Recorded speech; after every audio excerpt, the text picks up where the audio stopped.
Hey, Katie. Hey, T. What's going on? Oh, look at us just being really cute, trying to up our recording games to post on social media. Before we get into this episode, Trace and I have been trying to figure out ways to grow, and it's hard. Like, it is not easy to grow on social media. No. And I hate videos that, I'm not saying that it's not possible, but, you watch some of these videos, it's like, hey, I'm an influencer for, just what would I wear for the day? And I somehow grow 40,000 followers in a month. Like, how? I don't know. Just make sure you post consistently at the same time every day and use 5 hashtags. I'm like, there's got to be something else you're doing. Yeah, I feel like we're really consistent. We post twice a day on TikTok. We post once or twice a day on Instagram. And I think especially, TikTok has been kind of stagnant, not even just for us. I feel like just for a lot of people. Yeah. But Instagram, okay. So I posted a reel yesterday. I know this is first world problems, us complaining about this. First world. Yes. Let's clear the air here. But I posted a reel yesterday and it did really well. And if you haven't seen it and you've read the Mile High, I'm not tuning my own horn. It's a really cute, aesthetic video. So Mile High and The Right Move, I made a nice aesthetic video, and it got a lot of traction, but we only gained maybe 10 I don't even think so. No, I think you're right. 10 followers, 10 which followers is a lot for us for a day. Right. That's what I was going to say. But I see other people, they'll gain 20K on one video. And I'm just what are we doing wrong? But at the same time, I don't know. Maybe people just think that we're ugly and stupid. So yeah. My point of bringing this up was I'm sure there's other people feeling the same way that we're feeling. Right. No, that's what I was going to say. I've seen a lot of people, especially on TikTok, feeling frustrated lately because views are down. It seems like the algorithm changed again. We have almost 44,000 followers on TikTok right now. And all of my videos last week didn't even break 1,000 views, which is weird because it should, they should at least be hitting 3,000 or 4,000 views just based on the amount of followers we have. So it looks like TikTok's not even pushing our videos to our followers, let alone to new followers. So I don't know what's going on, but I saw a bunch of people actually on BookTok make videos about the same thing. So not trying to complain here at all. Because at the end of the day, I think Teresa and I's our big thing is we're having fun doing it. So it's you care, but as long as it's fun still, then who freaking cares? Yeah. And we were putting a lot of or especially early on, putting a lot of pressure on ourselves to post. I think we were posting 6 times a day when we first started. Yeah. I do not know how we were turning out that much content in a week. I don't know either. And you and I were both in offices too. So it's we both, I feel we're running to on break to do things and get stuff done. And I was on a Saturday recording 30 TikToks and then just saving them in my drafts. At any given time, I would have 45 drafts just sitting. You did big content days, yeah. And it was now I'm I struggle to post 1 a day, which is fine. I think that a lot of people feel all this pressure. If I don't have anything to say, then I'm just not posting a video, which I normally have a lot to say. I never shut the fuck up. But I also think since it's such a saturated market. Yeah. Listen with Britt put up a video about this and it resonated deep. It's you don't mean to always copy what someone else is posting, but we're all reading books and we're all trying to post about them. So when you hear certain songs or you're not always copying what someone else is doing. However, if you do copy exactly, word for word, music, video, whatever, give credit. And it does, she's right. It makes someone feel good when you're oh my God, someone was inspired by my video to do another video. That's really cool.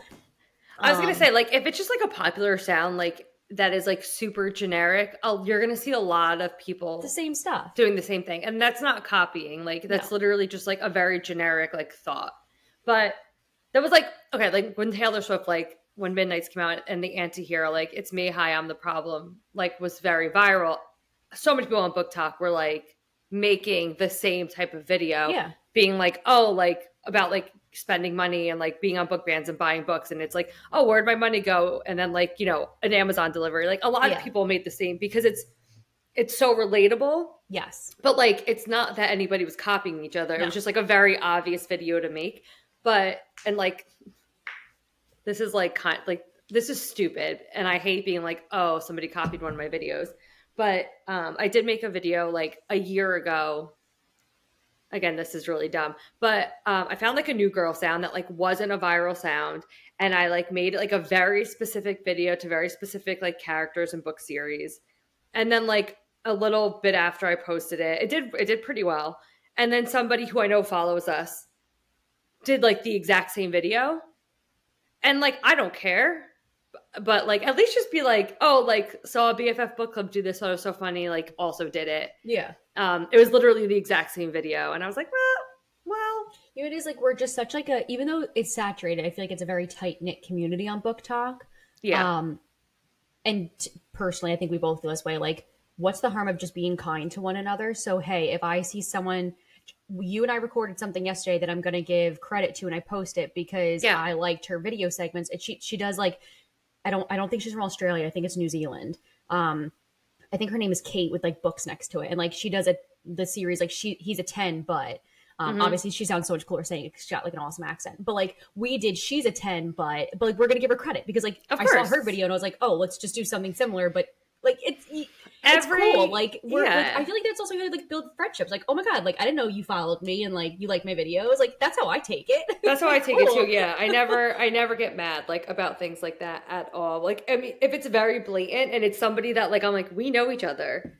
I know you liked my video and then you just made the exact same and it's like, it's not generic. It's like very specific. I'm like, just like just like a tag would be nice. Like, yeah, because we all get inspired by like other people. Like, yeah, I don't know. Sometimes like you see a quote on Book Talk and it like you pick up that book. You're like, oh my God, I have to read it. You buy the book, you love it. And then you like do a similar video, like reusing that quote. You're not copying or whatever, but like when things are like super specific, just, you know, say, hey girl. Hey girl, hey. Hey girl, saw you. Sorry for the 7-minute tangent. But it just like, I think it's just to be more relatable. Like, I think we all want to do well when if you're taking the time to record something and post something, you want it to do okay. Yeah. Especially when like you're kind of proud of it. And then it's like, oh, like reach no one. Cool. Let me think of something else. But yeah, that's what we've been. I just try to like figure out the algorithm and I'm like, I don't get it. Honestly, like I'm going to beat myself up over it. I cannot figure it out. And at this point, I just do not care. I'm with you. But we are actually here to talk about Love Theoretically by Ali Hazelwood. Yes, we are. Ignore me. And I assume up on my phone. I was going to say, I assume that most people know who Ali Hazelwood is, but in case you don't, she's also the author of The Love Hypothesis and Love on the Brain, which we actually did last year, a Love on the Brain episode. Yes. Sorry, and I would say that if I was ranking these books, it would be like, they would go in order from like least to best. So like Love Hypothesis being like my least favorite, then Love on the Brain, then Love Theoretically being like the absolute best. Like, I think I gave Love on the Brain a 5, and then obviously I'd give like Love Theoretically a 5. But like I love Love Theoretically so much more that I almost want to be like, okay, Love Hypothesis was like a 4. Love on the Brain was like a 4 or 5, and like Love Theoretically is a 5-star. Yes, I agree. Well, good. I'm glad. But yeah, Love Theoretically. So it's about Elsie and Jack. And it's like funny because she starts out, she's like part of a company that she like goes on fake dates with people. So she is like fake dating Jack's brother. And the first time like Jack meets her, he's like obsessed with her kind of. Mm-hmm. And he's like, but she's like dating my brother. So he like kind of hates her because he wants her. And he would never do that to his brother. Him and his brother are really close. But when she's on these fake dates, she lies about what she does and like who she is. She kind of just like molds herself to the situation as needed. So he thinks that she's a librarian. So it turns out that she is being interviewed for this open position at MIT because obviously she's a STEM girly. If you've never read an Ali Hazelwood book, they all are surrounded around women in STEM. And she goes to this like preliminary like dinner before the interviews really get started, and she meets this man. Well, she knows that she's meeting Jonathan Smith Turner, and he is like the like enemy of all theoretical physicists, right? That's what she does? Yes. And when he was like 17, he wrote this paper and had it published. So he's what do they call it? Like what? Sorry, I'm like so bad at science. What kind of physicist is he? He's an experimental. Experimental, right? Theoretical. Okay. So like I'm not a girl in STEM. I'm like science dumb.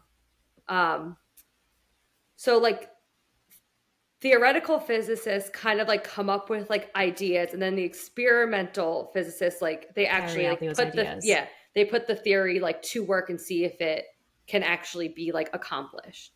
So they should be working in tandem, but apparently there is like a very big like rivalry between the two sides. Yes. And he is like he's like the enemy of the theoretical. Thank you. It's a word that I am going to be saying a lot during this next hour, and I should be able to say it. Anyway, long story short, they start out as enemies. Then he thinks that she's been lying to his brother. He like there's like all these like things. She's like, I can't tell you. She kind of like leaves it up like, when you talk to your brother, he will explain everything. But like, I'm not going to tell his story, because the reason why his brother hires her is that he is just like asexual. And he hasn't like come out to his family about that yet. So she's like, I'm not going to like, whatever. She ends up not getting the initial job at MIT, but it works out because that is the night that Jack tells her that he wants to see her nude and do bad things to her. And then they fall in love, which is just so crazy. I didn't see it coming. Not a mile away. And she does get a really good job at MIT.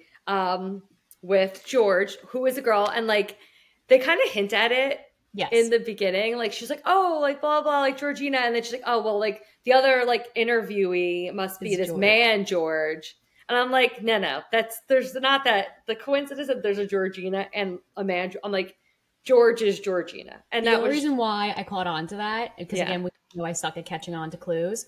I have an aunt named Georgina, and we call her Aunt George.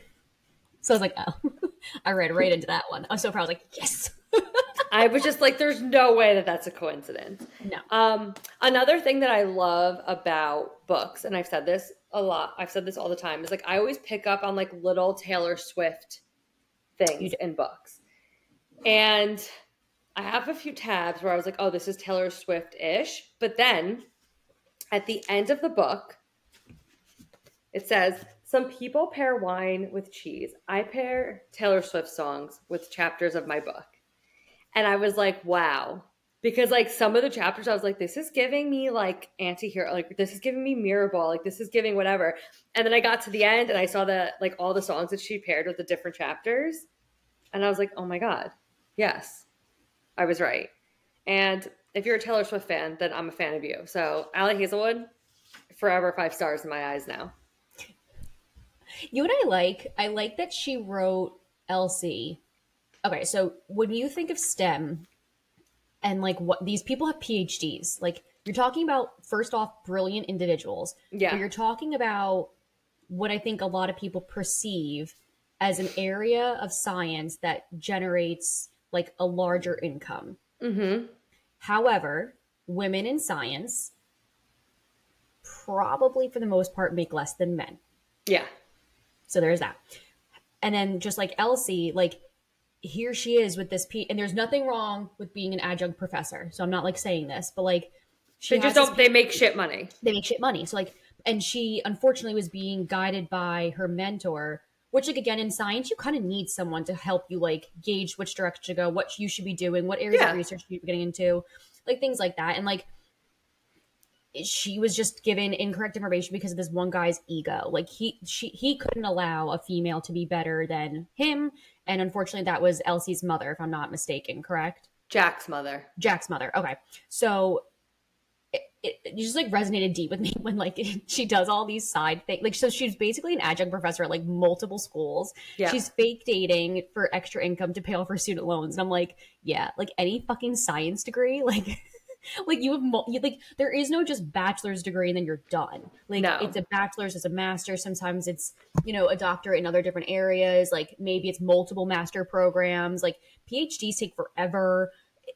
A lot of times you have to use your own money to like fund things. So like it's not cheap by any means. So it's just like you're a girl, another girl with fucking shit tons of student debt to pay off. But I just liked that like. But again, too, like, and I think that was cool for like George, like the position that Elsie was interviewing for. It was under false pretenses because they essentially had someone already lined up, and the woman that was wanting Elsie to get it just kind of kept pushing for it, which is awesome, but also like just sucky. But I am glad another female got it, and it wasn't a male.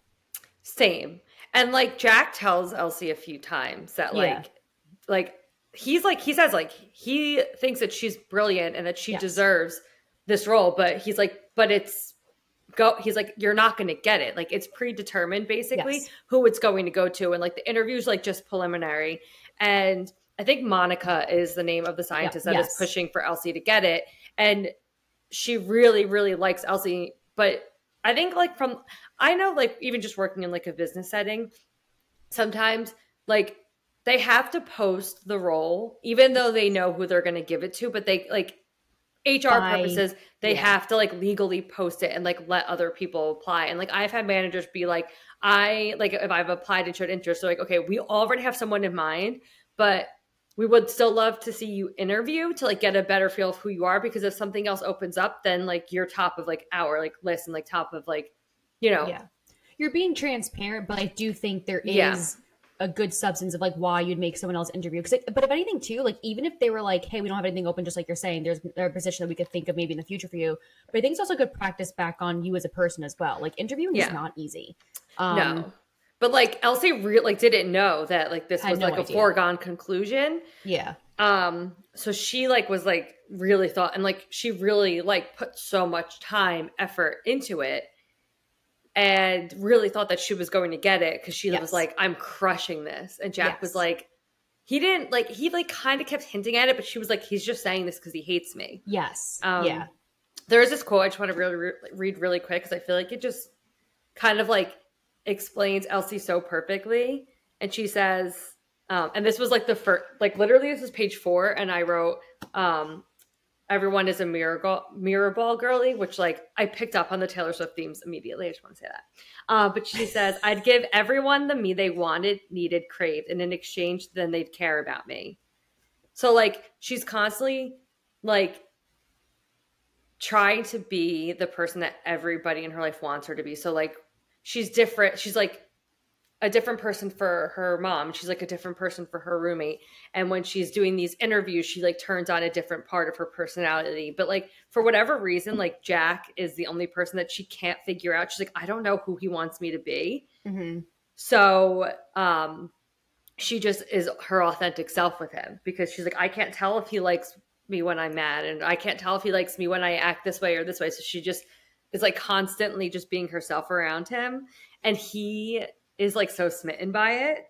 He also calls her out all the time when she lies by omission, which I fucking love. Yeah, like he knows her like on like a deep personal level. Yeah, she goes, I find that people like me better if they don't have to expend emotional energy on me.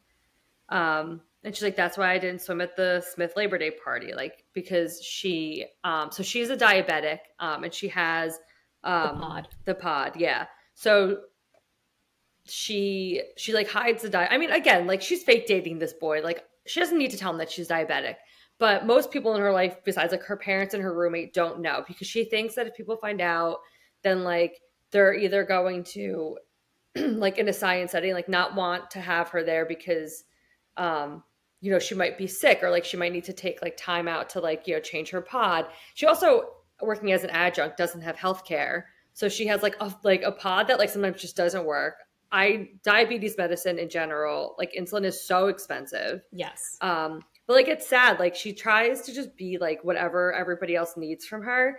And she's like, yeah, I mean, people like me better if they don't have to like expend this like emotional energy on me. And that's like such like a sad way to live. Yes. But it's like, I think we can all say, I think most of us, maybe not all, can say that we people please to a point. Like I definitely people please a bit more at like my work setting. Cause like, of course, it's my job. Everybody, like I want to, I want to do well. But like, and I think there's certain, no, I'm not gonna say there's certain people I'd people please to, because I don't do that. But that's just who I am. Like but I also think it kind of goes back to me having more like anxiety issues. Yeah. And being an introvert. So I just tend to like, I know who I can share and not share a ton with. That I learned that the hard way, instead of being like so forthcoming. So I wouldn't call it by omission. It's just like, I know certain people I can like divulge all to, and like only divulge surface level stuff to. But I do like that she just can't control herself with Jack. Like it's kind of like a floodgates are open and here I am. But then he catches her trying to mold to other people, and he'll like call her out on it. I will say like it is especially like I get maybe by lying by omission to some people, but I think like to your best friend, like I would never lie by omission to you. Like if you can't accept me at who I am, then we're not gonna be best friends. Like, and that's cool. Like sometimes it's just not meant to be. But that just goes to show what kind of a great friend she does have as a roommate, because she doesn't like, she's upset, but like she doesn't care. She's like, okay, moving on. Like, yeah, like with her don't roommate, be like that. Right. Yeah. Like with her roommate, she's like lying about the types of like, okay, so Elsie loves Twilight. Like she like is a huge Twilight fan. She's like, I love everything that is like kind of like corny and like teenage, and the complete opposite of like what people think I should like, being like a woman in STEM basically. And her roommate likes all these like indie like flicks and like whatever. And Elsie pretends to like them because she wants her roommate to like her, and she wants to have something in common with her. And then at the end, she finally tells her roommate, like, I fucking hate these movies. And her roommate is like, I mean, rude that you lied to me for the past few years, but I mean, like, I'll watch Twilight with you, I guess. Like, but that's like the kind of friends that you need. Like, I mean, there are sometimes like you're out with people and like they're acquaintances. So yeah, like you are in your like true authentic self, and like you might adjust for the situation, but the people who are closest to you should just like accept you for who you are. And Elsie, I think, learns that throughout like the book, obviously. I also really like just how Ali writes quirky characters.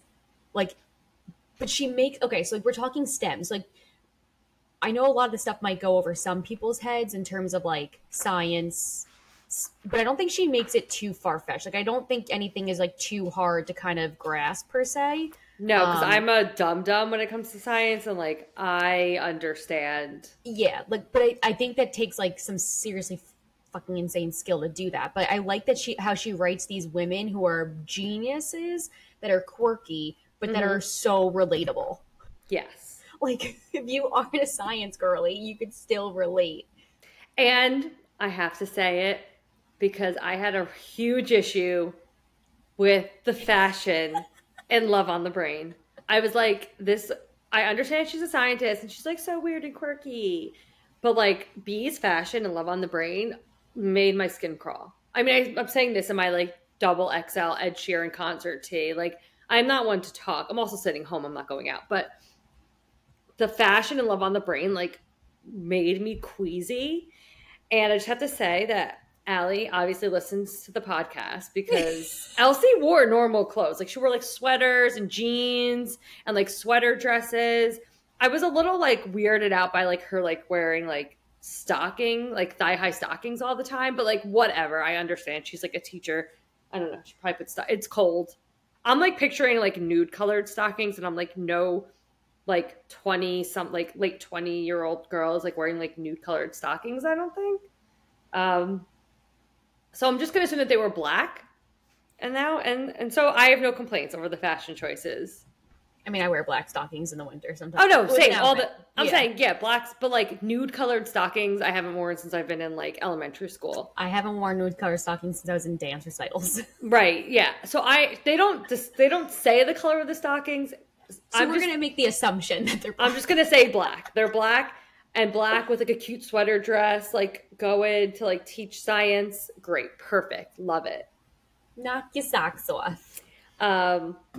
Jack has like some very cute moments. So first, oh, he's delicious. Because obviously, like he sees her changing who she is to be like the person that she thinks that everyone else wants her to be, and he gets nervous. He's like, he not nervous, I wouldn't say, but he's like, are you changing yourself around me too? Is that why like I want you? He kind of stops himself from saying it, but he's like, is that why I want this girl so much? Because she's like reading me and like becoming the person she thinks that I want her to be. And then he realizes that like that's not the case, that she changes for everyone else but him. And she even like says sometimes like, well, he says to her, not everybody else wants you to be someone else, and I definitely wouldn't want you to be George. And she says, why is that? And he said it would be a waste. And she's like, a waste of what? And then he says, you. Because he likes her for who she is. He has some really good quotes for that. And like another one was, have you ever considered that maybe you're already the way I want you to be, that maybe there are no signals because nothing needs to be changed. Like she looks for, like you're saying, like she searches for like, what can I change to? And like, I like that. Like like Ali writes him this way, like he helps her gain the confidence to keep being what's needed for herself, like not for anybody else. And it's true. Like if you're going to find a partner in life, they should take you as is, not as like, what they think you need to be. Yes. I'm also just like a suck. Like I'm not a suck. Like, I don't love instant love in books, but I love when like when you find out like that the man like from the beginning has just been so smitten, but like hasn't acted like it. So at one point he's like kind of like going over like, you know, everything with her. He's like, that's when I realized that I'm a piece of shit, because she's good for my brother, but I'm relieved that their relationship might not go anywhere. And I'd love to lie to myself and come up with a valid excuse, but it's the truth. It's because I'm a shithead. It's because I want her for myself, blah, blah, blah, blah, blah. And he goes, and I really, really want to. Well, I'll spare you the graphic details. I'm sure you can imagine, because he starts talking about like the things that he would like to do with her. And he's like, I'm not going to go into details, but I'm sure you can imagine. And I wish he went into graphic details, which Ali Hazelwood does always give like a little bit of spice. This one had a lot more spice, and I liked more. it. I was going to say it's definitely more. But like, I feel like you could even take the spice out of these books, and like they're still good. Like I'm craving it because like I love the characters, but if they were fade to black scenes, I still would enjoy these stories. I agree. Like these aren't books that I'm reading because of the spice. They're books that I'm reading because I like the plot and I like the characters. The spice is just like an added bonus. Yes. I'm a personal fan of You Could Be My Entire World. He whispers in my ear before moving to my collarbone. If you let me, I stroke his hair. I think I will. And I'm sorry. What are you sorry for? Because I'm never gonna let you go. I know. Wait, okay, so also in the beginning, when he still like technically like hates her, or like he thinks he's like she's lying to his brother, it's like the first time that they realize, it's when they're at the dinner, like at the restaurant, and she's she's like, Jack is Jonathan Smith Turner, and he's like, you're a fucking librarian. She's like, I've been fake dating your brother, but I can't tell you. She like gets up to go to the bathroom, and he follows her because he's like, I got to confront this little nugget. Yeah. Jack would never use the term bitch, so I'm not going to put words in his mouth. But he pulls her into the men's room, and then they hear people coming, so they go into a stall together, and he like puts her on the toilet so that no one will see her feet, obviously. And two of the other scientists from MIT who are on the interview committee are in there, and they like make a comment. I actually tabbed it because like it really pissed me off. They say, you know, her resume is really good. Her two-dimensional liquid crystal theories are really good. One of them says, like, I remember reading her paper last year. I was really impressed. I had no idea she was that junior, right? Makes you wonder how much of it is her mentor. So they're already discrediting her because she's a woman. Being like, oh, she didn't come up with this on her own. It was obviously her mentor. Yeah. And then they go, she's young and beautiful, which means that she'll get pregnant in a couple of years, and then we're going to have to teach her courses for her. And then a few chapters later, she's at MIT, and she's supposed to be getting a tour from both of these guys or one of the guys. And she finds out that they're no longer on the search committee, but like kind of like lets it go. And like, you know, that Jack obviously was in the bathroom. He overheard them, and then he went and told on them, so they would be off the like the interview committee or whatever. And that's a real man. Yeah, that is. It again, like it gets kind of, it's sad, but it's true, and I think it's a lot of different areas of any job industry, like even the one I was in, like sports. Like, I can understand that there's probably conversations if like certain people are applying to certain job positions in the sport world, because it's true. We're gonna go on maternity leave, and we're some, not all women, like, and people are gonna have babies, and they're gonna need time off and stuff like that. Or even when they're pregnant, they're not gonna be able to like when I worked in Myrtle Beach High School, the head AT at the time, she was pregnant my first year, so like at a certain point, she wasn't going to cover certain games and like go travel 5 hours to a school. Like when you're 8 months pregnant, you're not doing that kind of crap, or like running out into certain fields to like go do things. Like you need someone else to do that for you. But like, so I'm sure there's other industries and other people, unfortunately, in positions that talk about these things. And like, it's a sad but true statement. Yeah, no, it really is. I mean, like, I feel like, I mean, I think it definitely happens more with women in STEM positions. Because it's a mostly male dominated area. But it happens in business too. Like I had like a coworker once, like I was like applying for a new role, and he was like, he's like, oh, well, you're going to get it because you're a female. And they're really like pushing for like, you know, more females being hired, blah, blah, blah. And I was like, okay, like, so now you're discrediting like all of the work that I've done just because like, oh, like you'll get it because you're a female. Like, how about you shut the fuck up? I actually, when I first got out of grad school, was going to I applied to a position at a school in New Jersey to be their athletic trainer. And I'll never forget, their HR called me, and she was asking me like, you know, do you mind if I ask you how old you are? Which like, you can't. But I was like, it's a woman, like whatever. I was like, well, 25. And she's like, oh, okay. She's like, I just want to let you know our other AT is retiring because she's in her mid 30s. So she's only been in the industry for like maybe like 7-8 years.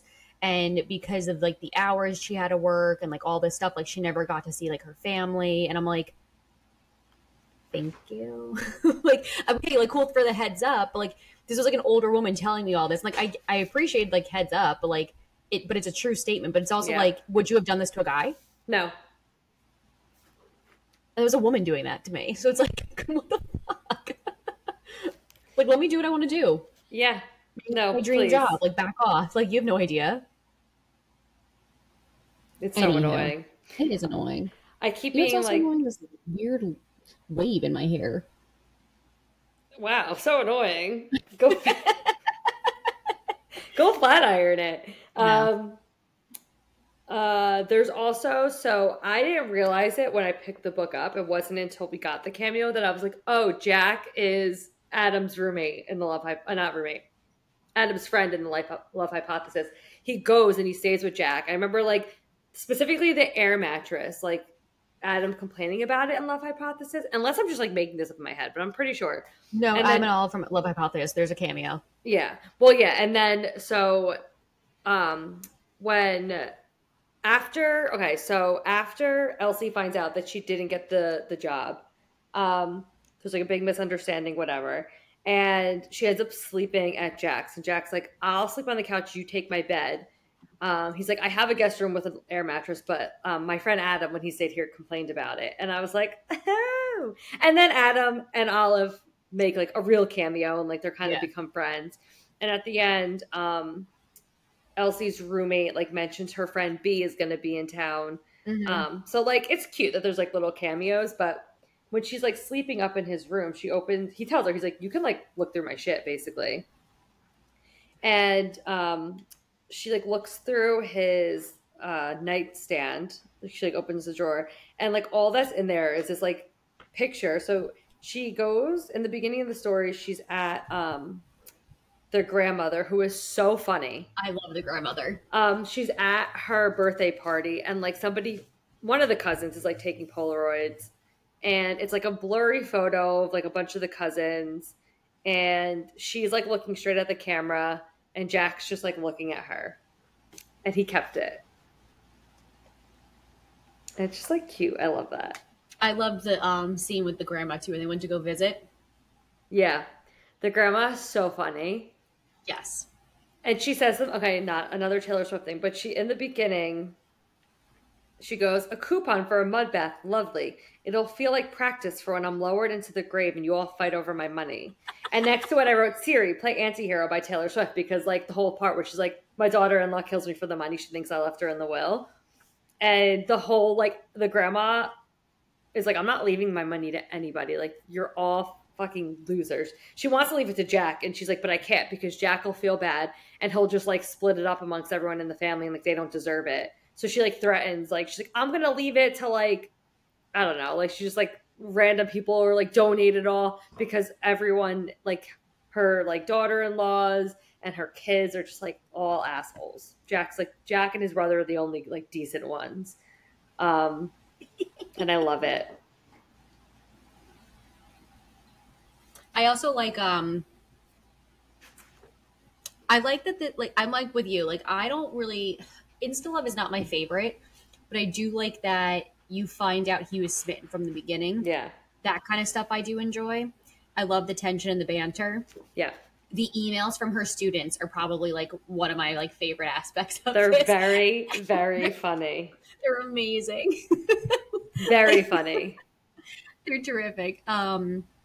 The grumpy sunshine aspect as well. Like that's just something that I enjoy as well in a book. There is a lot to me, like a slow burn is everything. Like I like a build up. I was going to literally say like the first time like they really do anything is like page like 280. Yeah. They're having he buys a Twilight DVD box set for her so that they can watch it together. It's so cute. And he finds out that she's like pretty inexperienced when it comes to guys. Yes. So he doesn't want to like rush things, and he doesn't want her to feel like she has to, like, he doesn't want to rush things with her in general because of like, you know, whatever. But he knows how she like tries to be what people like want from her. So he's like, I'm just going to read it. He goes, I'm not going to fuck you, but God, I could. Because she keeps being like, I think she like is putting pressure on herself too in a lot of ways. He like, you know, makes her come, and she's like, okay, like I guess I have to, and he's like, no, like it's about you, like don't worry about me, like I'm here to take care of you. I'm like, yeah, you don't always have to like reciprocate in the moment. Like you can just move past. Doesn't wait at one point sorry, I thought this was funny. So he's like, he's hard and whatever, and she looks at him, she goes, doesn't it get in the way? And then she's like, it's a mortifying question, and I want to air for myself out of a plane of existence the second it's out of my mouth. But Jack's not listening. His eyes are moving rapidly all over my body. Because, like, I think, like, they, like, masturbate in front of each other. Or she asks him to, like, jerk off in front of her. And I just thought it was so funny. She was just, like, staring at, like, his dick. I was like, does nothing get in the way? And the minute she says it, she's like, oh, fuck. It's like, I can't believe I actually said that. Like, just, like, the verbal diarrhea, which, like, we've all done and said things. Just, like, another Jack quote. She goes, I don't want to be work. I don't want you to feel that I'm work. And he goes, somewhere along the way, your wires got crossed. Your brain decided that you're not worth people's time and effort. And that if you ask for anything, they won't just say no. They'll also leave you. That's not how love works, Elsie. But don't worry. For now, I'll show you. So cute. I know. I like the not to kill anyone's buzz, but I'm starting to suspect that life might not always turn out the way you want, which is like, just again, like a humble truth. Like it's not always rainbows and sunshines. I know. I love it. They have really cute banter. Like we keep reading like the like cute little quotes, but like their back and forth is funny. They do get into like, I like it too. Like they get into this like fight at the end, and she like asks him for space. And I think it's like 2 weeks, and like she ignores his phone calls, and then he kind of like stops reaching out. But when she does see him again, he's just like, oh, hey, like, all right. And she's worried. And he's like, we didn't break up. We just like had a fight. You asked for space. I listened. Like I heard what you were saying, and I gave you the space that you wanted, but like, he's like, we're not broken up. Yeah. which I like that because I feel like so many times, one, like a third act breakup, I don't hate them if like I understand where they're coming from. This would have like, I feel like it was in character for her to react that way. It would have been out of character for Jack to be like, oh, we're done then. And also I just think like sometimes like a third act breakup just isn't necessary. No. Like there was an issue that they had to overcome, but it was like very on par with the story. And it had to do with the article that Jack wrote. You find out that her mentor was also Jack's mom's mentor, and he basically like took credit for his mom's work and like kind of like forced her like out of like the theoretical physicist department or whatever, and she ended up dying. So like basically what he was doing to Elsie too, he was like kind of like keeping her down because he didn't want her to like overshadow him. Well, like you find out that Elsie was trying to get other jobs, and he kept saying like, no, I've reached out to all these contacts, and they don't want you. And then you find out, yeah. And then like you find out that like that was so far from the truth. Yes. So you find out that that's like Jack's vendetta was against this man the whole time. And he never said anything to Elsie because he didn't want like his opinion of this man to like, if he really was being helpful to Elsie, then like he was like, I don't like, that's my own vendetta, whatever. But her whole thing was like, okay, like you wrote this article against him, but you did a lot of damage to like the whole like theoretical physicist as a whole. So like come out now and like people look up to you and they look up to your opinion. Yeah. So like now's your time to like fix it. And he does, which is great. And that kind of like, you know, then she accepts the job at MIT and like everything is like wonderful and like lovely and like they're in love. But I have to say this because I forgot about this part. So they have sex and she says, I'm wet with his cum and my own slick, and he draws fast, beautiful circles around my clit, blah, blah, blah. I shut my eyes tight, come in strong ways. When I do, he pushes inside of me again, something delicious to clench around, something beautiful and grounding, and then we fall asleep like that. I think that wherever it is that we're going, whatever. But they fall asleep after having sex. They fall asleep. I guess he's still inside of her. And then the next chapter is like, oh, like when I wake up, the sun is high in the sky. You're gonna get a UTI. Go to the bathroom. Come on, science people know the shit. I literally wrote, kids, please remember to pee after sex. Like that is like you're asking for like yes, asking for a UTI, asking for like a bacterial infection. Yes. You can hang out for a little bit, but all night is very uncalled for. You're like you said, you're asking to have to go to the doctor, and you don't have health insurance. So like, how are you gonna get that antibiotic? That Elsie. I was like, oh no, this is the wrong way to do it. Like, we know you're inexperienced, but know this. Our one takeaway. Educational purposes. If I ever give this book away, I hope someone's reading it and like, oh, look at all these like cute like little like underlines and like little hearts, and then they get to that and they're like, that's the reminder I needed to always pee after sex. It's just the little things. It is just the little things. She's also always like thinking that he's trying to kill her. Like first it's like serious. She's like, I think he's trying to kill me, and then it's like kind of a joke. And he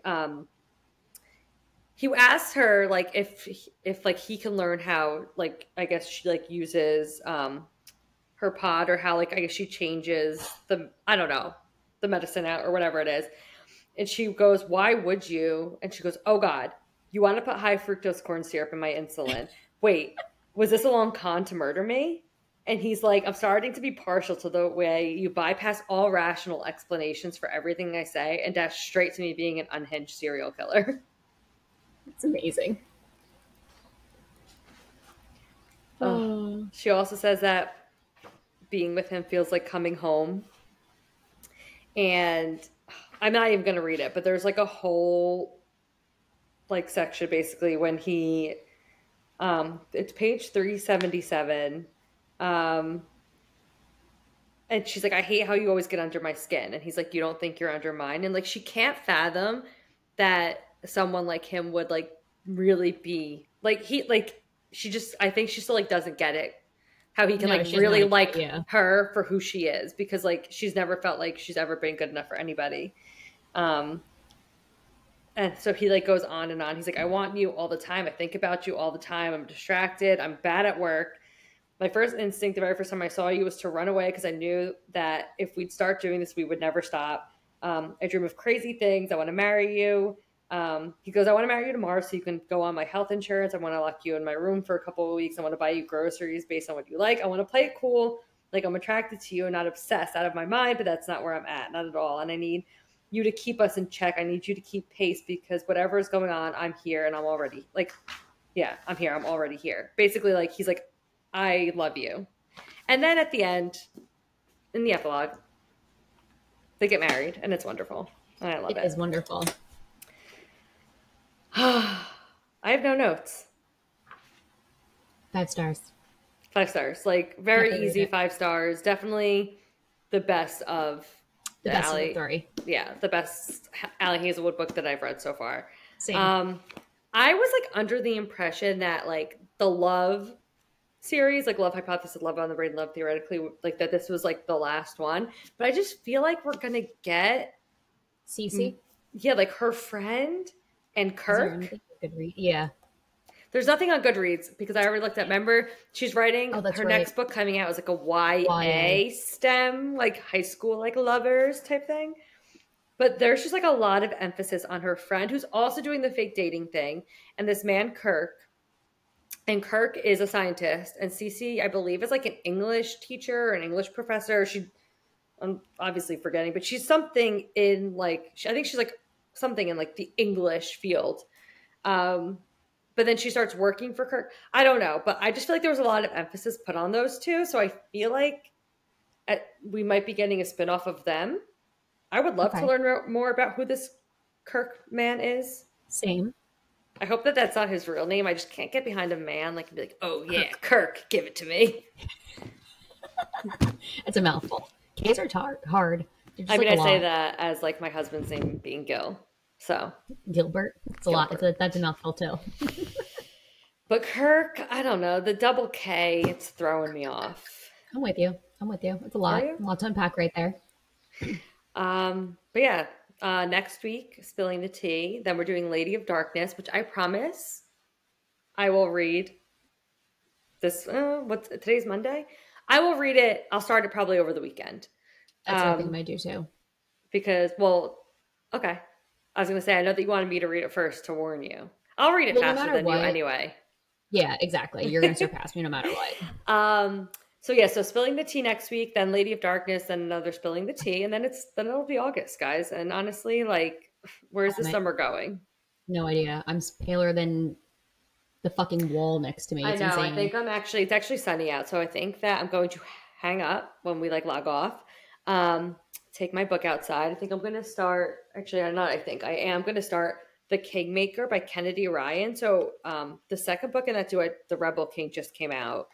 And I heard that that it's a great duology, but you have to read them like both at the same time, because The Kingmaker, like I think like the way it ends, like people like hate it or like didn't like love it, but then they read Rebel King, they're like, oh, when you read them together, it's like perfect.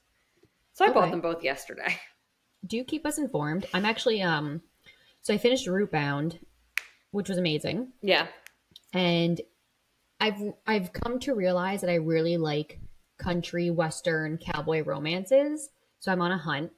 And I'm jumping into series like midway, like they're interconnected series. Like normally I'd be like, you know what, fuck it, I'll read books 1 through whatever just to get to like the book that I want to read. But like, you know what? No.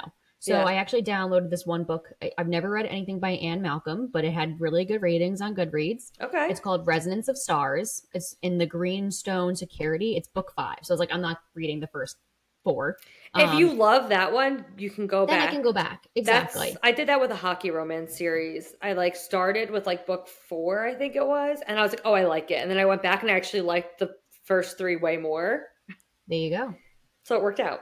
It worked out. But I think he's a bodyguard, but his family's from Montana and she's a superstar. So I'm like really kind of curious to see how this goes. I hope it's good. Like I said, it had a good rating, so If you to be want determined. a very quick, cute, like read, it's all Fade to Black. It's not spicy, but like you'll probably read it in like a day. When in Rome by Sarah Adams, which I think you've actually bought for me. I think She's like a big like time like music star, and she kind of just like needs to get away, and she like goes to the town, and anyway, like this like small town like baker. Love it. Yeah, it's like actually it's really really cute, and I think it's like 230 pages. Oh, I love a shorty sometimes. Same. I actually have one right here. It's not small town, but it's same time next summer. It's like 200. It says it's 288 pages, but this is this is like it's so tiny. And it's like a second chance, like I think childhood friends to lovers. Okay. So I think I need to be like at the beach when I read that one. But I'm feeling that for you. I have my little stack of July hopefuls down here. But yeah, that's where I'm at now. You go, girl. You go, girl. Anything else? No. All right. Well then, I got nothing else. You know how to sign us off.